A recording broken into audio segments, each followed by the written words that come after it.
I think the fact that he's got over 80%, I would have put the number at 80%. I think going into the night, and I think he's going to outperform that by the end of the night. I think if you look at numbers that still have yet to be reported along the border, he's going to do really well along the border. He's going to do really well along the Gulf Coast. I think that you're looking at a man who's been the governor here for a long time, and he's looking to stay for 4 more years. And when we talk about along the border, one of the things that we do want to mention as we look at El Paso.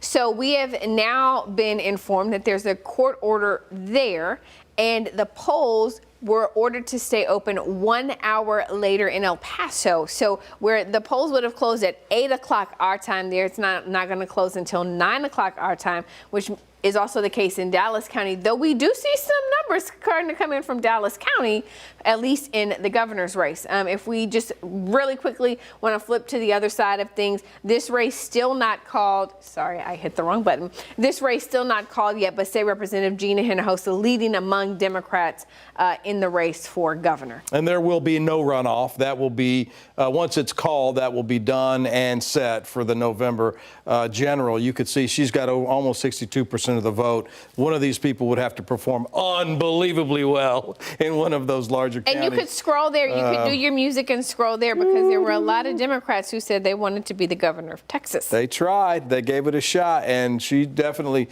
performed well. We talked about it earlier. She's got to be really happy with how I don't necessarily think she was going to get much of a challenge, but to have almost 62% of the vote with almost half the vote reported, that's got to be a pretty good feeling for Gina Hinojosa. Yeah, I mean, I think the only way that this might have been a little bit different is if businessman Andrew White would have stayed in the race, because he did run for governor previously, back when Lupe Valdez ran, not this past time when we had Beto O'Rourke versus Governor Greg Abbott, but the time before that. 2018. Right, and so he made a comeback, but then decided to drop out of the race because the numbers really started to show that State Representative Gina Hinojosa was gonna win this by a landslide. Because we're starting to get some Dallas numbers in, I do want to go back and look at what's happening in the Senate races, since those, of course, are the big races. And you can see this right here.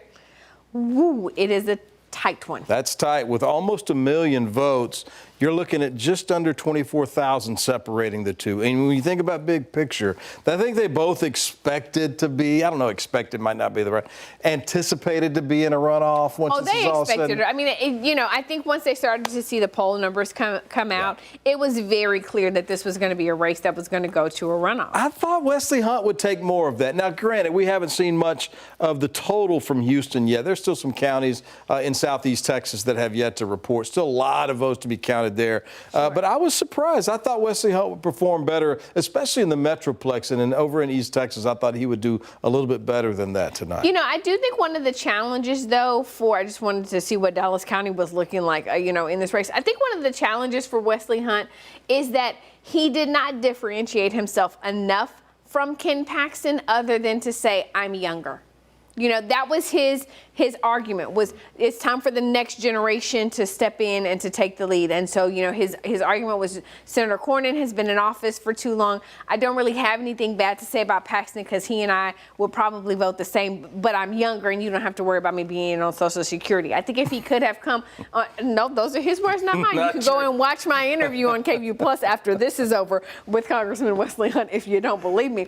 But, I feel like if he had been able to attack a little bit more, there might have been a chance there. But, while this is not a win, this is sizable for someone who, I promise you 6 months ago, no one could tell you that's a good Wesley point. Hunt is in the state of Texas. With two very recognizable candites at the top of the list. Sure. That's fair. I think that's fair. And then when you see this right here, I was curious. 16 votes. Okay. Is that where he's from? Might be where he is from. I am not familiar with Mr. Bierschwale, but I'm sure he's happy to get those. We're going to guess that's 9 votes out in West Texas. Like you said, El Paso is going to extend a little bit later tonight. So we might not see these counties come in along the border. But if you would, let's look at the Democratic side and see statewide where things stand as we top the 1 million votes now. Tallarico gaining a little more ground. He's put a little more distance between himself and Congresswoman Jasmine Crockett. So Ashley, we talked about it. Look at the gold filling in on the west side of the state. And what's going to happen here? I mean, when you start to see these roll, and again, you pointed out very aptly, like some of these areas are not going to have a large number of total voters, right? But when you start to like fill in all of these areas, if they all start to lean one way, you know, it's that becomes hard to overcome. And I think also Dallas, when we talk about, if you think about how many people are registered to vote in Dallas, and if folk were turned away and frustrated. We talked to someone in Williamson County, for instance, and we didn't ask this person if they were voting in the Republican or the Democratic primary. But here's an example. They showed up to a polling location to vote. They said, you can't vote here. Go somewhere else. This is not your right place. They went somewhere else and they were told, no, this is not your place to vote. You got to go back to that other place where you were. So then they show up, and again, because there was confusion, you know, in some locations, if you're voting at a complex, if you're voting at a certain center, different entrances, so you don't know where to go, you don't know what you're doing there. And that person said that they were already 2 hours, they had spent 2 hours. And thank goodness my job is flexible and is going to allow me to be late. That's not the case for everyone. No, you know? You're exactly right. And so I think that that's where so much confusion in Williamson County, in Dallas County is coming in. And you heard the chair of the Texas Democratic Party say, in a race as tight as this one, that could really, really impact the Crockett campaign. Let's go through just to see. I want to just see what numbers we're talking about. See, 111, 471. So that's the big one. That's Webb County. Right. Webb County is the big one. That was big for Trump. This was That was big for Trump. This was a very big. I wanted to bring it to your attention. Tallarico he's been on the record while he's campaigning about the border and how he didn't agree with how President Biden handled the border. I just figured along this border, you're going to see a lot more of those gold. I mean, that's not much, but like you said, Ashley, 1,000 here.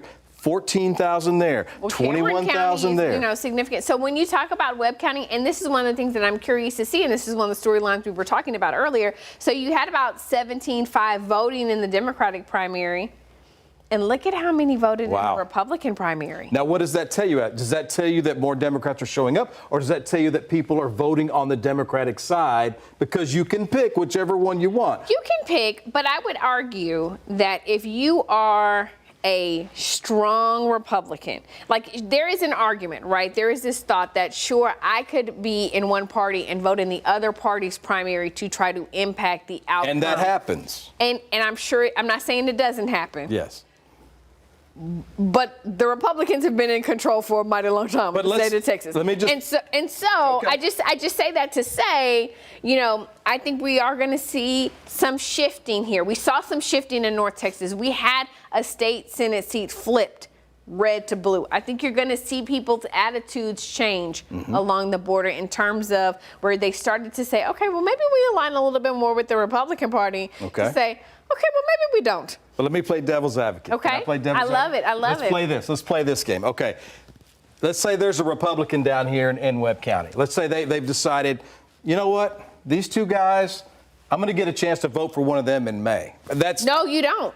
You want whatever party's primary you vote in. Okay, fair enough. You cannot vote in the runoff. You got to pick. That's right. You got to pick. So I just was thinking about that. I was like, well, maybe they chose to do that. But you may say, I'm okay with either one of these. You may say, okay, I'm a Republican. I'm okay. I don't care. I'm okay either way, right? I want to make sure that this person can win, though. Look how close that is. It's so close. That is going to be so close. I mean, you're talking about over 1 million votes. And let me get my paper because I wrote it down. Vote Hub, which is a pretty bipartisan voting record today. They said they expected 2.2 million Republican voters in Texas. We're about halfway there, Ashley. That's a projection. Right. They don't know anything more than we know. But that's what 46% reporting. So, I mean, if you think we're about halfway there and they say about, I mean, that equals out, right? And then you would say, though, to your point, if you're going to vote in the other party's primary, okay, who do I think my person can beat?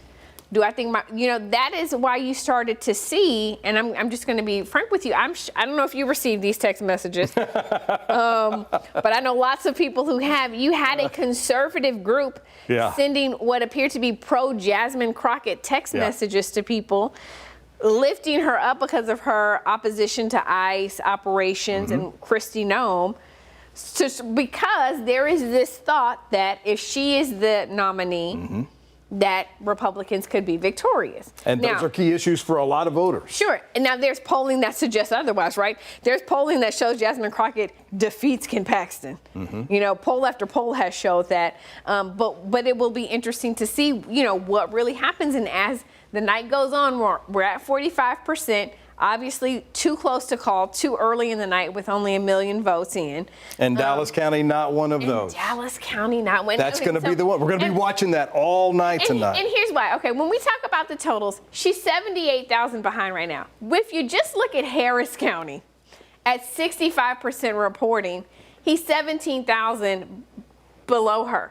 So if you imagine how many people voted in Harris County, if it is similar, you have these 213,000. What happens if you add in a Dallas County, right, to her total? That is why if they have 200,000 votes, 100,000 votes, and she's only 78 under, that's why this particular county is going to be so key. And to your point, El Paso, strong Democratic hold in El Paso. Out there. What's going to happen? That's going to be major. 9 o'clock is 9 o'clock. We're waiting for 9 p.m. 9 o'clock Central, 8 o'clock Mountain, of course, with El Paso. I read 188,000, give or take, early votes just in Dallas County. And we still don't don't have the Dallas County for the Democrats or total. That was total. And so, but I mean, again, we don't have any numbers out of Dallas County right now, and so that is.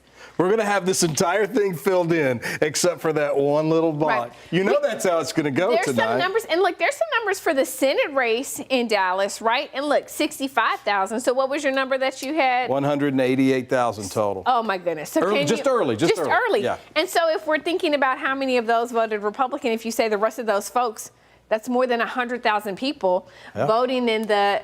I mean, this is going to be key. This is going to tell us who's going to win. Because you're still less than 100,000 votes separating the two, with almost 1.1 million counted so far. It ain't over yet. It's going to be interesting. I can't remember a time like this with one county. No Williamson County numbers. Yeah, why is there's Republican votes counted in Williamson County? No, we don't have anything out of Williamson County yet.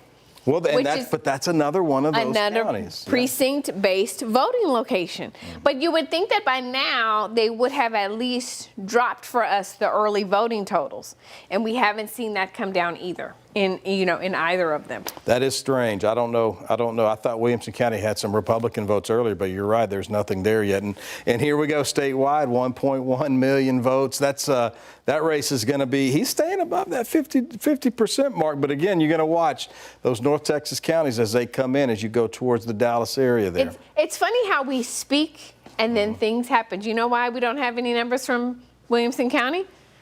Hours have been extended by 2 hours in Williamson County for those polling locations. We just got this notice in. So we told you all about this. There was a lawsuit filed because of all of the confusion over the precinct-based voting, and we're now being told that Williamson County polling locations had to be extended for 2 hours. So 2 Williamson County polling locations have been ordered to stay open until 10 p.m. tonight.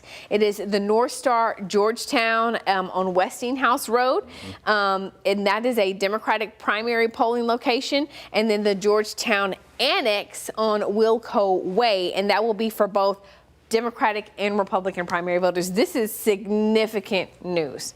So all votes cast after 7 p.m. provisional ballots, that's election code dictates that, because provisional ballots take additional time to process. And other votes cast during the extended polling hours will be processed tonight. So we're not going to get those numbers tonight. They'll be reported with the other provisional votes on Monday following the election. So that can't be right. Is that next week? We're going to have to wait a week for those? So because there is the provisional ballots, you're given a certain amount of time to approve. If you have to cast a provisional ballot, let's say there was an issue with your voter registration or an issue with your address and you are registered to vote, but there was some kind of hiccup and you cast a provisional ballot, you then have to cure the ballot. And so you have a certain amount of time that you have to cure the ballot, and that's why it is later, and that's why we have those election results that are, they become official so much later.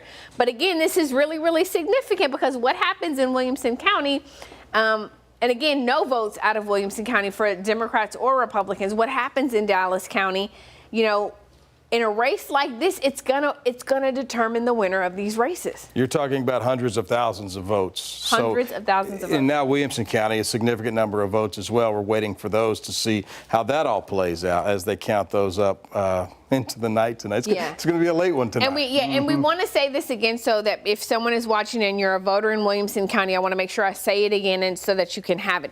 The polls in Williamson County are going to be open until 10 o'clock tonight. If you are a Democrat, you can go to North Star Georgetown. It's at 2401 Westinghouse Road. That's going to be a Democratic primary polling location.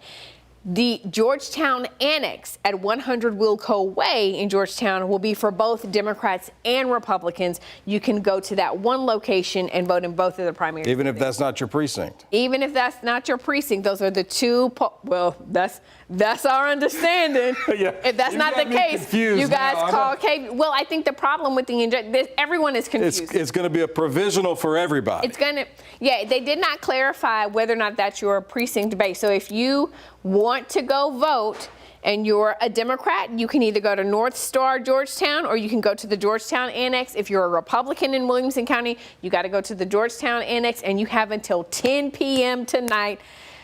This is why they booked us to stay late. Brian Mays.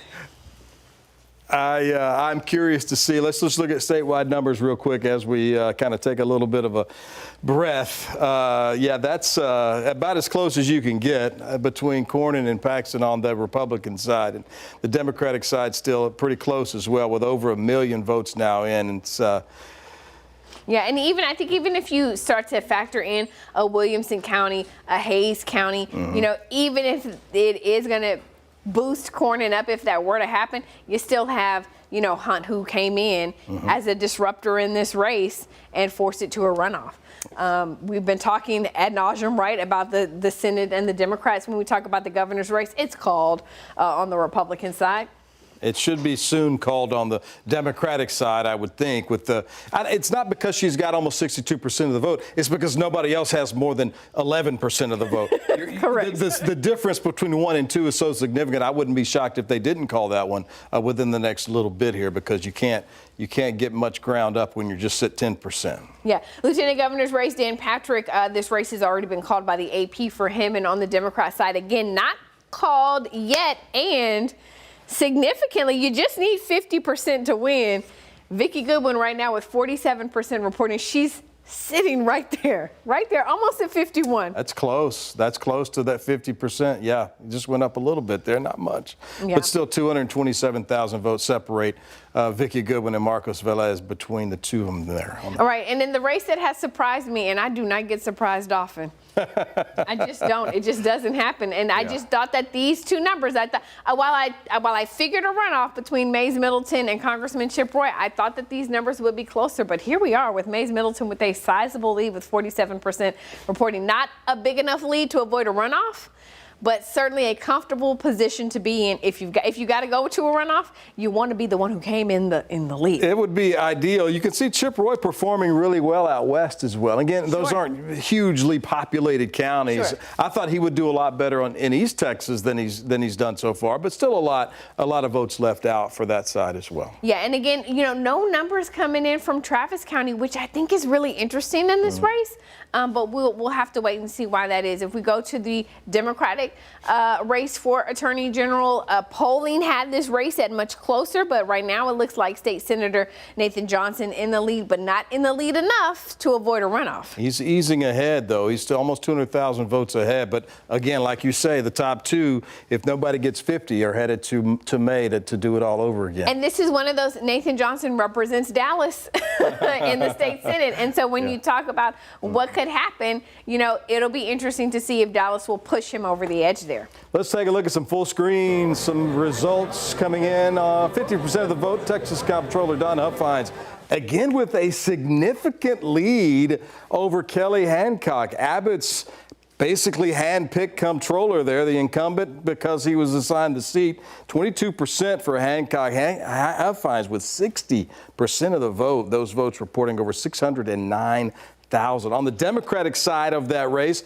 Sarah Eckhart with a great showing tonight. Over 63% of the vote that has been counted thus far. 566,000 votes for Sarah Eckhart on the Democratic side. This is a race we've been watching. Now, this one's getting a little bit tighter on the Republican side for Agriculture Commissioner. The incumbent, Sid Miller, that's Trump's guy, a little bit behind Abbott's guy, Nate Sheets, 56% of the vote, over 542,000 votes for Nate Sheets. Again, not quite 50% of the vote reporting, so this one's going to get a little bit tighter. Texas House District, this is 17 on the Republican side. The incumbent with a significant lead there, over 61% of the vote for the incumbent in Texas House District 17. On the Democratic side of that race, Mary Elizabeth Clentz with 63% of the vote. Frank Gomez trying to play catch up, but not able to get there quite yet.